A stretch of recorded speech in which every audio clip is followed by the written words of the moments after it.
Hello and welcome back everyone to game number 7 from Kool and the Gang exclusive classical tournament.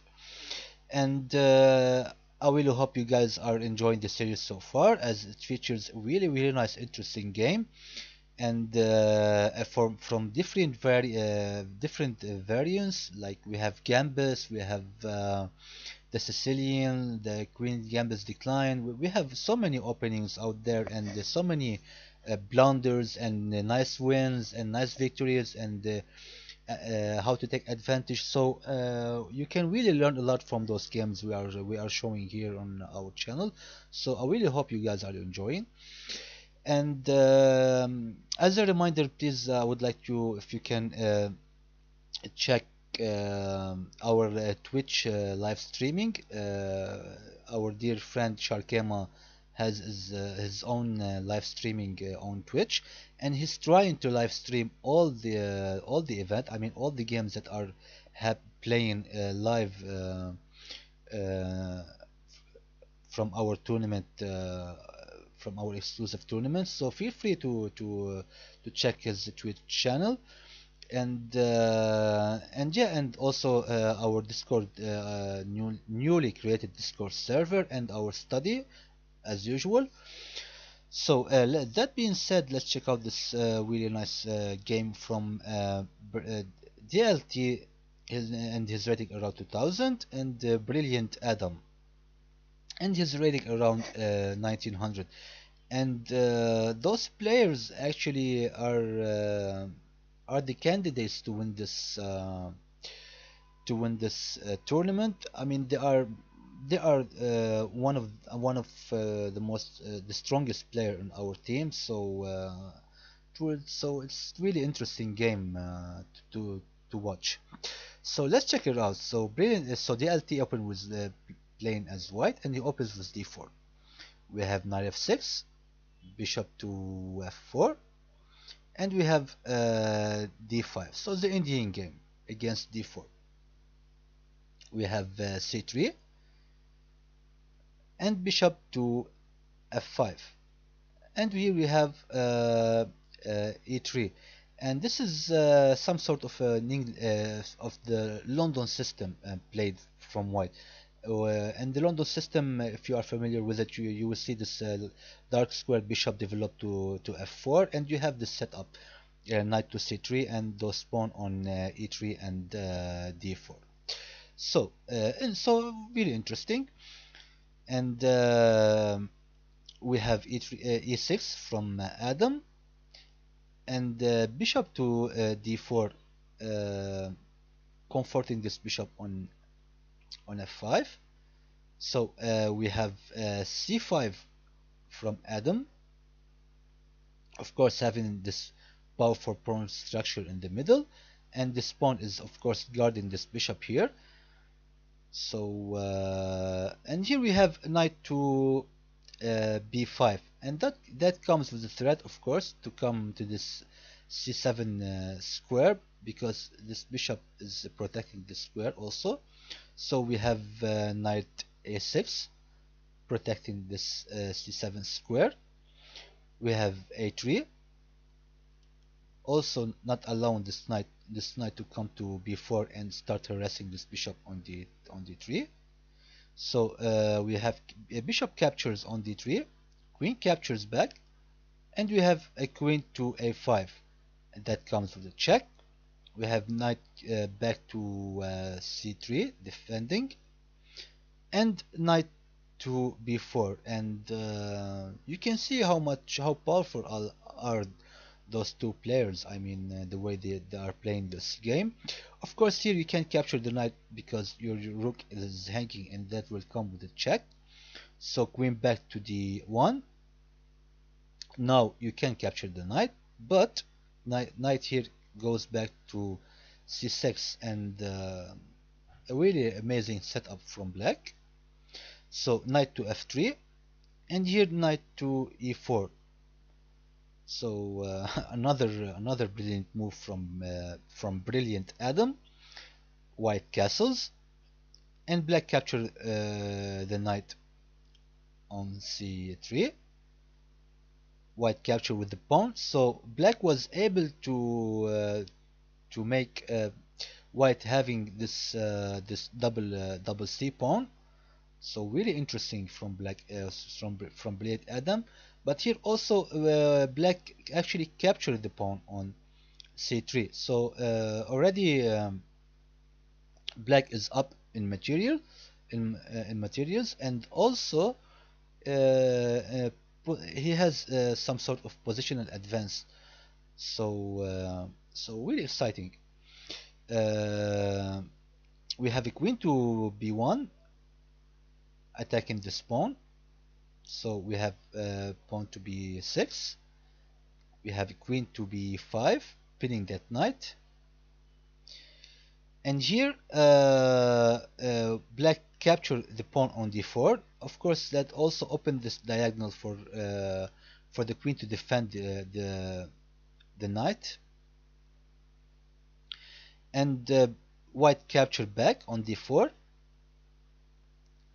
We have rook to c8, also adding another more protection to this knight, because this knight cannot move because it's pinned. We have a4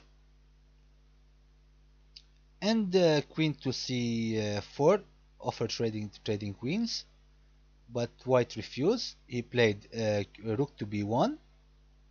We have bishop to e7, and now white captured the queen. We have black captures back on c4, and bishop back to d2, adding more protection to this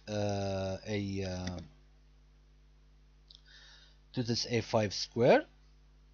So black finally castles, and the white continues his plan to expand the queen side. We have a5, we have bishop to f6, adding more pressure for this d4 pawn, and now it is attacked by two pieces, while only one piece is defending this knight on d4. Sorry about that. So black continued his plan, and he captured the pawn on b6. Black captures back, and we have bishop to c3. Now defending the pawn on d5, on d4. We have black bring his another rook into the attack and attacking the d4 pawn. And here white could have defended with bringing back his knight to d1 to add another defender, but here he prefers to grab this pawn on b6, as he was down two pawns already.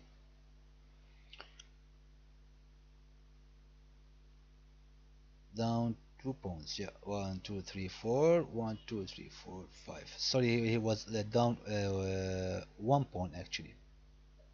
Okay, so knight captures the pawn on d4, bishop captures back, knight captures, and rook captures on d4, and c3 attacking the rook. We have rook infiltrating to the second rank to d2. And here we have a very tricky move by DLT, rook to c6. Of course, here the idea if black captured the rook on c6, then you have this rook to e8 to a8 that comes with a check, and you can see here the black has no escape route, so you have to defend it back with your rook, and then the rook captures back, and it will be a checkmate. So of course Adam didn't fall into this trap, so he played rook to b8, and white captured the pawn on c4. So the materials now are totally equal. Of course white has this pawn on c3 that could have become a queen as best pawn. So here h6, of course trying to have some breathing space for his king, and white do the same, as it is a rook endgame. We have the second rook joining the attack on the second rank. We have rook to a8 from white, king to a7, ring to f, king to, rook to f4, sorry, defending the knight on f2. We have rook to d1, that comes with check, king back to h2, and rook to d7, defending this pawn on f7. So we have rook behind the passed pawn. Of course, whenever you have a passed pawn, whether it is your passed pawn or your opponent passed pawn, you always want to have a rook behind it. So white did this, and we have c2. So both rook are behind the passed pawn. We have g4 from white, and rook to d3. Try to have a double attack on this c4 pawn, but that allow white to capture the pawn on f7. Black captures the pawn on on c3, and rook c to e8, attacking the other pawn on f6. But here we have rook to h3, that comes with a check. We have king to g2, rook to h3, and we have of course here you can't you have no time to capture this pawn because this other rook is coming here, and to h3, to come to h3, and then this will come and then it will come to h2 and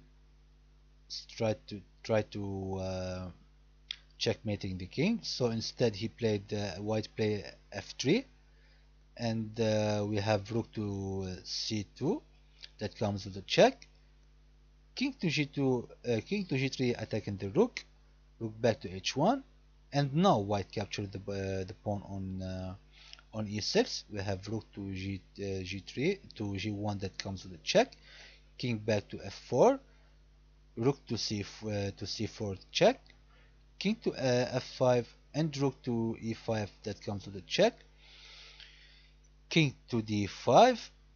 Black captures, and the king captured the rook on c4, and in this position both players agree to a draw, and it's actually a totally drawish game. I mean, no one can push for advantage here.